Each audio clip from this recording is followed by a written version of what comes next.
सोचिए, अगर किसी परिवार का गहरा राज मुर्दों के साथ दफन न हो, बल्कि जिंदा रहकर उन्हें सताता रहे। तो चलिए इस कहानी में उतरते हैं। एक हादसा या एक सोचा समझा कत्ल। एक बारिश की सुबह दो लाशें मिलीं, एक सास और उनकी बहू मधु। वजह साफ लग रही थी, मंदिर से आता फिसलन भरा रास्ता। एक दुखद हादसा। बस एक बात अजीब थी, मधु की छाती पर एक घाव, जिसे गांव वालों ने जानवर का हमला मान लिया। तो हुआ क्या था उस दिन? चलिए कहानी को शुरू से समझते हैं। हादसे के बाद गगन ने अपनी बेटियों के लिए आर्मी की नौकरी छोड़ दी, लेकिन वक्त के साथ उसका दुख चिढ़ में बदल गया और निशाना बनी उसकी अपनी बेटियां। कुछ साल बाद बड़ी बेटी का बर्ताव बहुत अजीब और डरावना हो गया, और फिर एक दिन उसकी छाती पर ठीक वैसा ही निशान उभरा जैसा उसकी मां के घाव का था।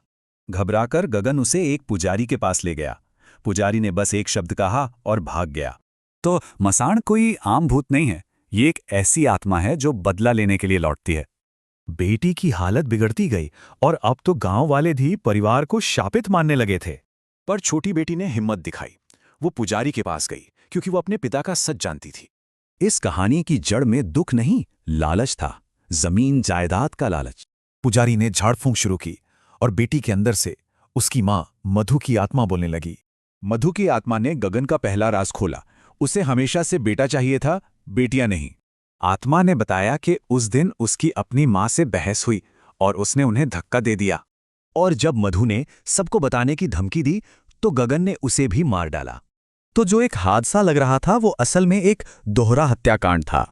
जैसे ही सच सामने आया, गगन ने वहां से भागने की कोशिश की। वो भागा भी तो उसी चट्टान की तरफ, और वहीं उसका पैर फिसल गया। वो बच तो गया पर पकड़ा गया और उसकी बेटियां आखिरकार सुरक्षित हो गईं। तो एक आदमी के लालच ने पूरे परिवार को तबाह कर दिया। इंसाफ हुआ, पर बहुत देर से।